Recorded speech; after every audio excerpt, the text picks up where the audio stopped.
I'm Malia Dacascos Bernal, and I want to thank you once again for tuning in to hear who I'm going to interview today on my show, Road to the Top. I know you're not going to be disappointed with my guest today.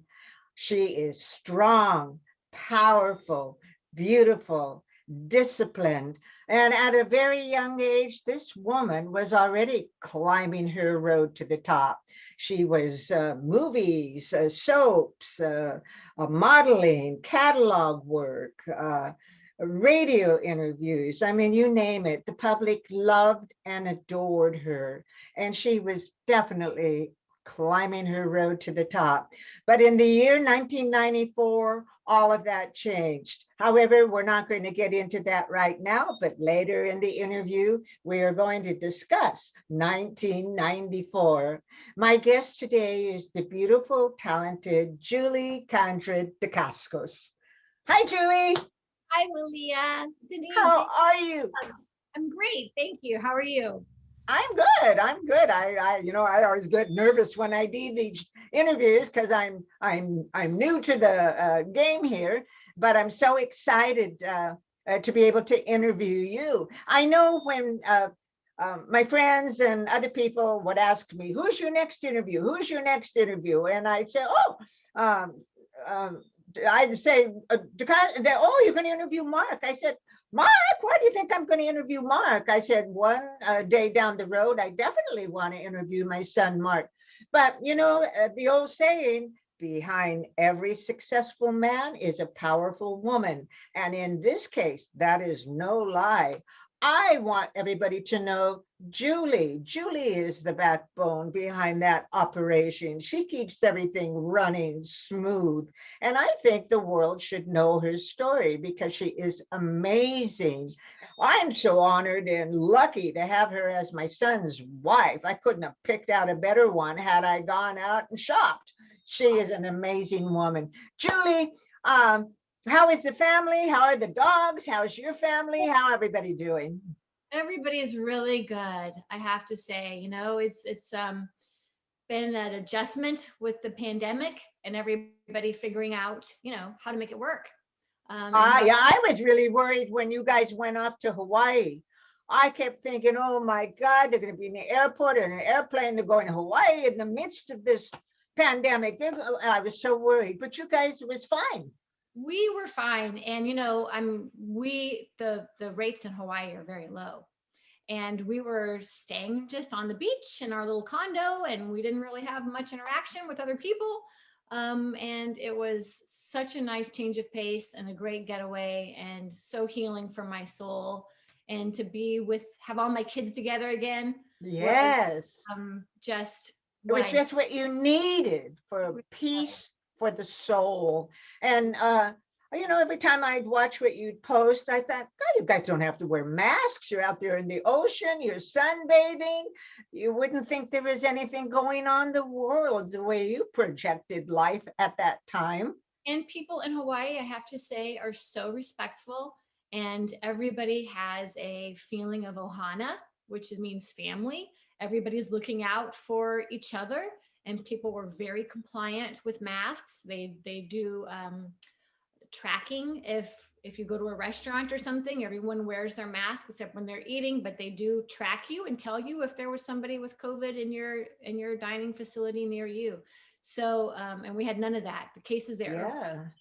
Yeah. I would have thought just in watching the news when it was going on here in the mainland, when it was time to come back home, you probably didn't want to come. I didn't want to come. I would have stayed. And I love Hawaii so much. I feel like part of my soul is in Hawaii because that's where all three of my babies were born. And I have such incredible, deep, profound connection to the island because of that, and how welcoming and gracious the people are, and the history that Mark and I have there. We got married in Hawaii. Exactly. And it's just, I'm amazed you guys don't live in Hawaii. It's my happy place. And maybe we will someday. Maybe one day, soon your kids are all going to be gone and it'll be you and Mark. Home base can be anywhere. That is for sure. And with today, I haven't been able to see you. We didn't have Thanksgiving. We didn't have Christmas. We had nothing.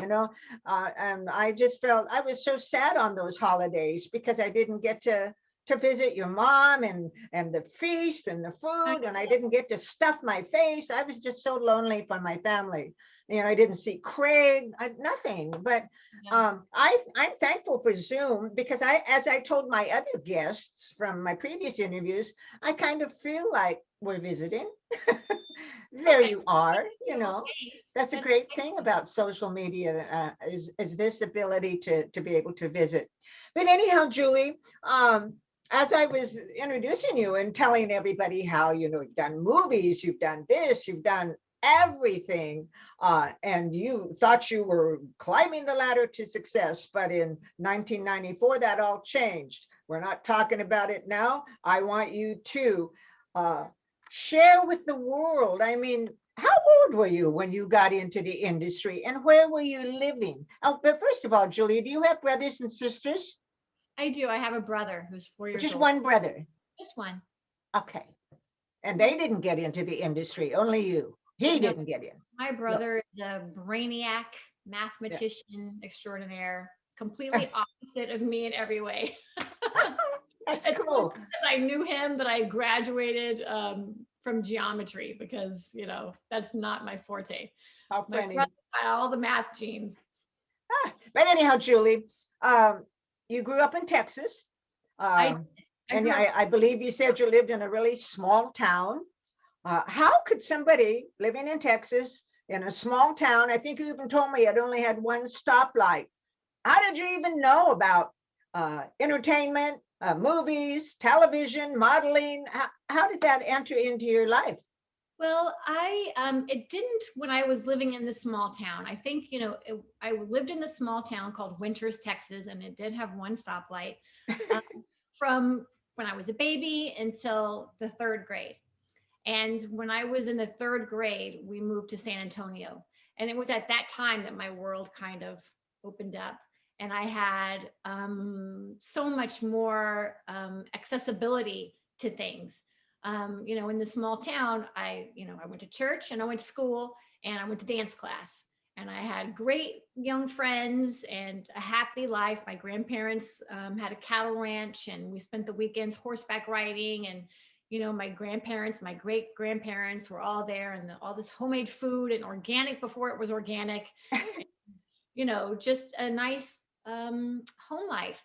But when my dad got a job opportunity and we moved to San Antonio, the world was just opened up to me. And I felt like there were so many opportunities I wanted to pursue.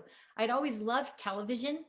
And my favorite TV show was Little House on the Prairie. My favorite actor was Michael Landon, who I ended up playing his wife in a TV movie. Ah, And I got to meet him once, and it was like oh, a dream come true for me. But I grew up watching that show and thinking, these are kid actors who go to a set and pretend they live in the Wild West, and I want to do that. How fun! What an adventure! And I loved glamour and modeling and beautiful pictures and all that. And I loved having my picture taken, probably like every young girl. And I ended up getting into a little bit of modeling that way. And I took modeling classes at the mall, oh my goodness.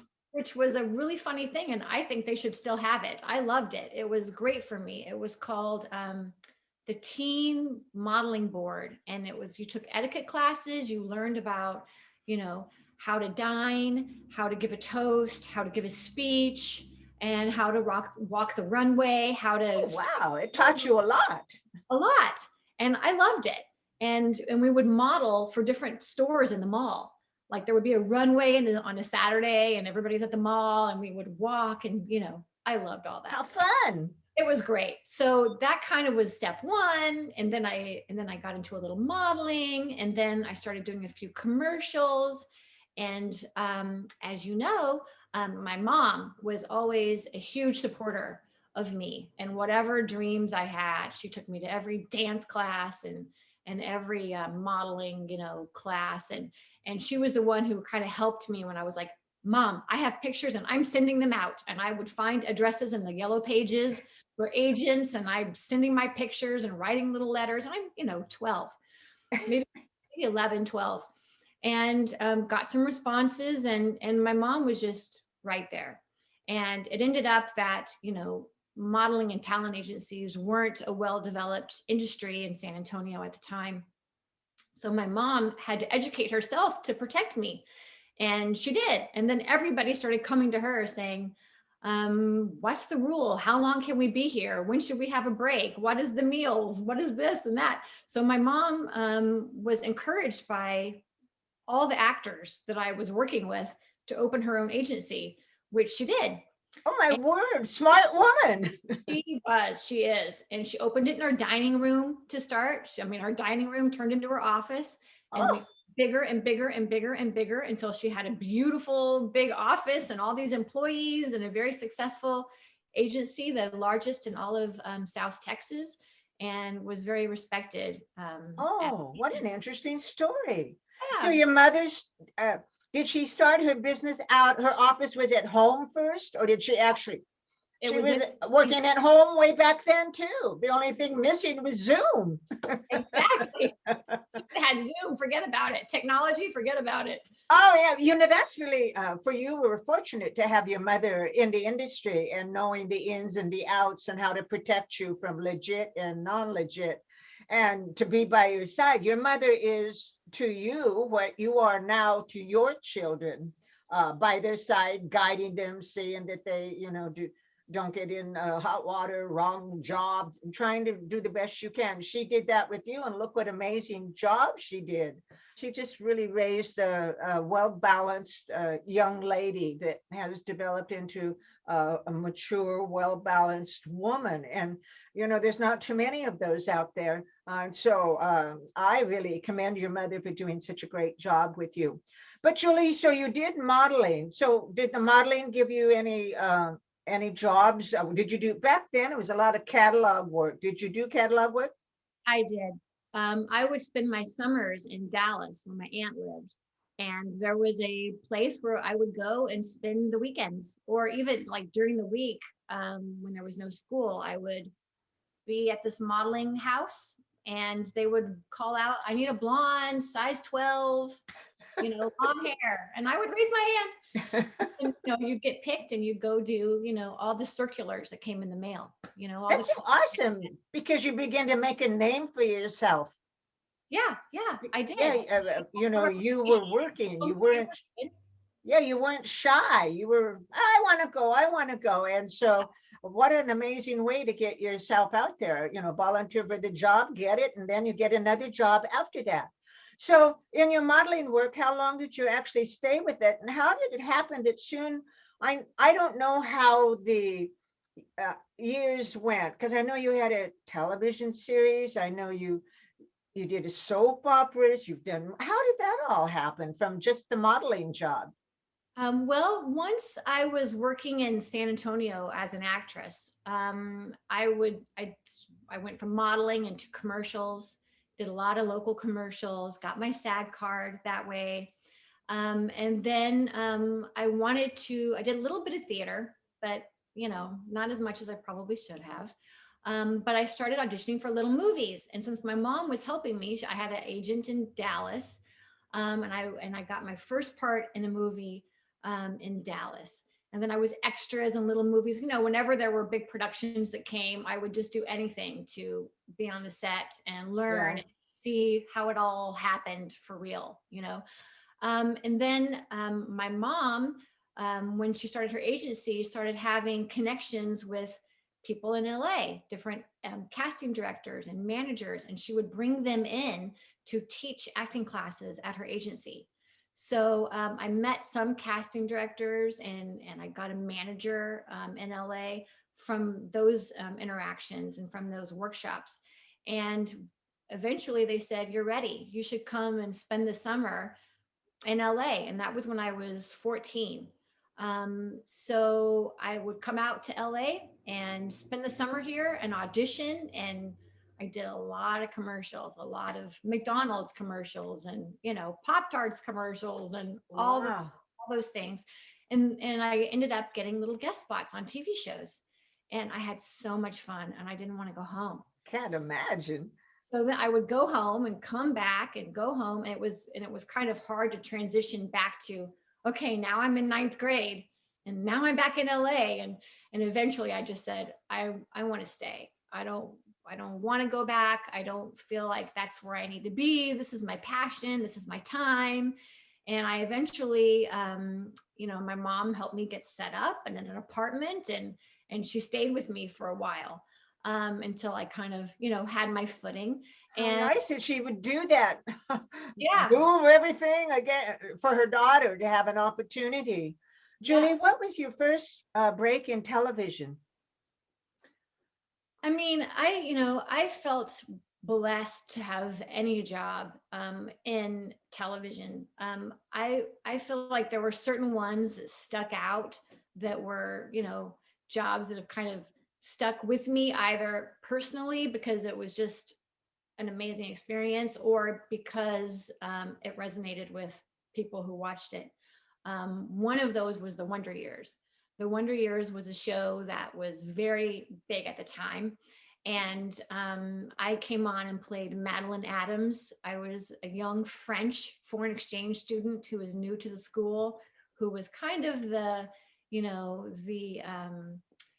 third wheel in the Fred Savage and Danica McKellar relationship. Caused a little rift in their relationship, and was infatuated with Fred Savage and kind of tried to pull him into my Right. racket. So that resonated with a lot of people. And I loved playing that part. It was great. And I ended up leaving that show because I was on another show at the time called Parker Lewis Can't Lose, which I had the recurring girlfriend part. And then I was offered Erie, Indiana, which was a series regular role. So I ended up leaving The Wonder Years to go do Erie, Indiana, because it was a more regular role and not a recurring role like what I'd had on The Wonder Years. So, Wow. each one led to the next thing and led to the next thing. And, I did a lot of great movies of the week. There used to be movies of the week, that were so much fun. I did some for Danielle Steele, these romance novels come to life, and that was a lot of Wow, fun. what a difference from modeling. Oh, Did you have, now you have to learn script, words. Were you nervous in front of the camera? I was very nervous. In fact, I always tell my kids and anybody I meet coming into the business that, life in your career are full of steps forward and re-steps. And my first job on a TV show was on a show called Silver Spoons. And it was a big show at the time. And I was really excited to be on it. And it was my first speaking role on a TV show. And I was so nervous, I got fired. Oh, no. Yeah, they let me go because they didn't know if when the full audience came in, I would be able to do it.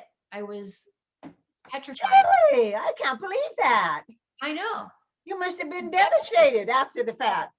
I was devastated. I was completely devastated, but I swore to myself that would never happen to me again. Oh, And it was pivotal because I had to step back and reassess and say, hey, I thought I was ready.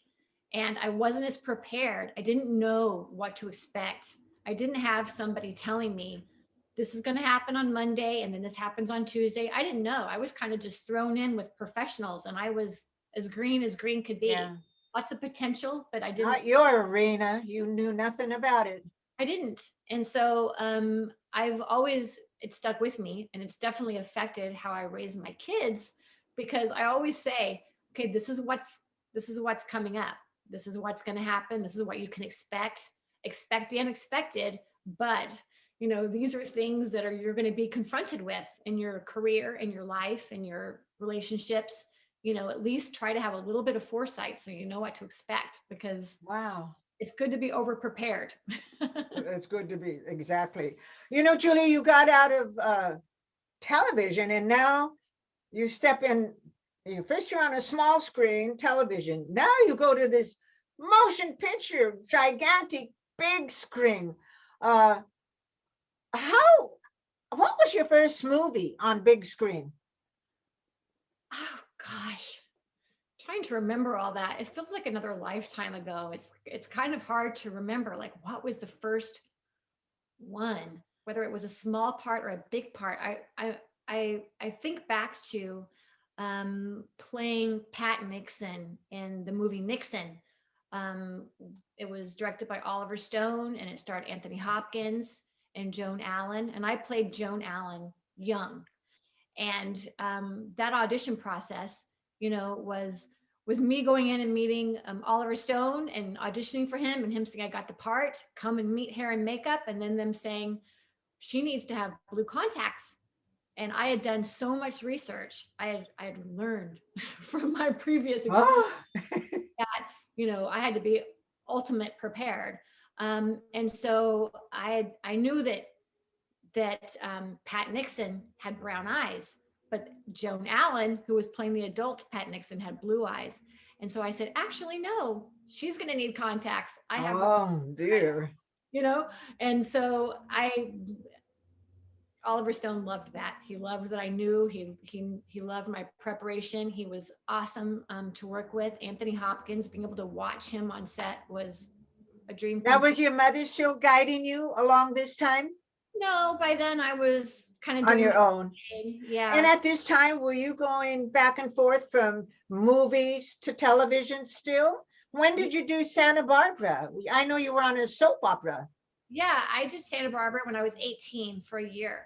From 18 to 19, I was on Santa Barbara. What's the life of a soap star? I mean, we watch them, but what's it like to actually work one? I hated it. That's why I didn't want to go back. It wasn't my thing. I like being on location or in front of an audience, one or the other. Um, Ah, and when you were doing three camera, sitcoms and comedy shows and stuff like that, which I loved, you had a studio audience, which was so exciting.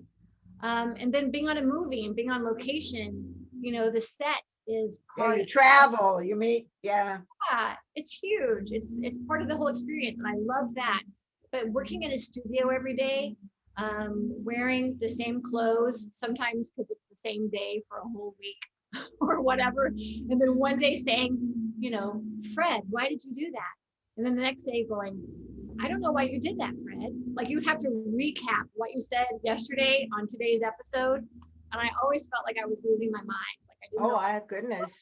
I would go in and it I was can't dark. believe that you didn't like them. Everybody who's on soaps, they seem, oh, like their job, they like it, that's amazing. But, you continued on into your movie world. Um, and how many actual movies had you already made before you made that last chapter of your life to Canada? Had you already had a lot of movies under your belt? I had done several movies. I had starred in a lot of movies of the week and TV movies and done mostly TV work. That was my first starring role in a movie when I But met. you've worked with so many amazing people. I have. Like, for example, when Mark and I were making Crying Freeman, I had a scene where I had to shoot somebody with a gun. And I had never shot a gun in a movie. I didn't really have, a lot of firearms experience. And it just so happened the night before that scene, I ended up sitting at a dinner with Clint Eastwood. And I'm here, and Clint Eastwood is right next to me, and we smoke cigars and end up having a beautiful dinner and talking about. I was like, tomorrow I have a scene where I have to shoot somebody with a gun. What advice can you give me? I mean, I'm asking Dirty Harry for advice, Oh And my he's telling goodness. me all about how to shoot a gun and how to make it look cool and all that stuff. It's like, and then the next day I got to go to the set and try to pull off, in character. Um, What an interesting life. it's been amazing. It's been Do you amazing. miss that life? Um, partially, I think what I miss the most is the connections with people. When you're a part of a crew and a cast, there's all these people that come together for a common goal, and everybody's there to try to make a good project. And you spend so much time together that you Yeah, really bond, and it becomes a little mini. absolutely. And I love that part. I love working with other people to make art. I did love that. And I love the unpredictability of it. Like when Mark and I were, newlyweds, and I was living in Canada while he was filming The Crow, Yeah, I couldn't work there. I didn't have a work permit. yeah. And I graduated culinary school. I was just cooking all the time in this big house by myself with my dogs in the rain, and I was losing it, and I ended up Ah, getting a call from my manager saying, Mel Brooks wants you to come to Italy and make a movie. I was on the first plane to Italy and I ended up spending a month in Italy, traveling all over Italy with Mel Brooks. It was just a dream come true. And we have a friendship, that has lasted years and years, and I yeah. adore him.